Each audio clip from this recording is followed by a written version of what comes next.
విదేశీ విరాళాల నియంత్రణ బిల్లు ఏదైతే ఉందో ఎఫ్సిఆర్ఏ అది 29వ తారీఖు అప్పుడే సభలో పెట్టినా ఈ రోజు వరకు చర్చకు రానియకుండా రోజు ఢిల్లీ వంక పెట్టినో అయోధ్య వంక పెట్టినో ఏదో ఒక వంకతో గొడవ సృష్టిస్తానే ఉన్నారు.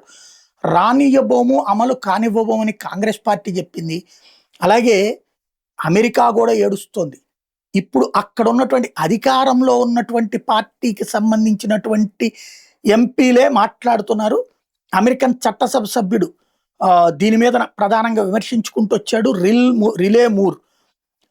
విదేశీ విరాళాల నియంత్రణ చట్టంలో ప్రతిపాదించిన సవరణల మీద ఆగ్రహం వ్యక్తం చేస్తున్నాడు. క్రిస్టియన్లు దశాబ్దాలుగా భారత్లో ఉంటున్నారు, అయినా చర్చిలు మతపరమైన స్వచ్ఛంద సంస్థలు స్వాధీనం చేసుకునేందుకు అనుమతించేలా ఎఫ్సిఆర్ఏ రూల్స్లో సవరించాలని భారత పార్లమెంట్ యోచిస్తోంది. ఇది క్రిస్టియన్ల మీద దాడే. ఈ బిల్లు మీద ముందుకు సాగితే ఇండియా అమెరికా సంబంధాల మీద ప్రభావం పడవచ్చు. ఎందుకు అవుతుంది? ఏం అమెరికాలో హిందువులకి ఇచ్చేస్తారా అమెరికాని? అక్కడ హిందువులు ఏమన్నా మత మార్పిడి చేస్తున్నారా? నువ్వు ఇక్కడ చర్చి నడుపు, కానీ ఈ చర్చి డబ్బులతో ఈ దేశంలో కొడం ఫ్యాక్టరీ ఉండకూడదంటావు, ఈ దేశంలో పర్యావరణం పేరుతో సైనిక బృందాలు ఉండడానికి వీలు లేదంటావు, ఈ దేశంలో ఓడరేవులు నడపడానికి అడ్డుపడమని చెప్తావు పర్యావరణ సంఘాల పేరుతో, చర్చిలు వాటికి అండగా నిలబడతాయి.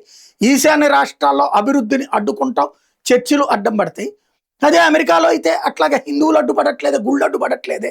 అంటే భారతదేశపు అభివృద్ధిని అడ్డుకోవడానికి చర్చిలను ముందు పెడితే ఆ చర్చిల ద్వారా చేయబోయేటటువంటి కుట్రని అడ్డుకుంటున్నందుకు గాను ఇప్పుడు ఏదో ఒకటి నాశనం చేయడానికి ప్రయత్నం అయితే జరుగుతోంది.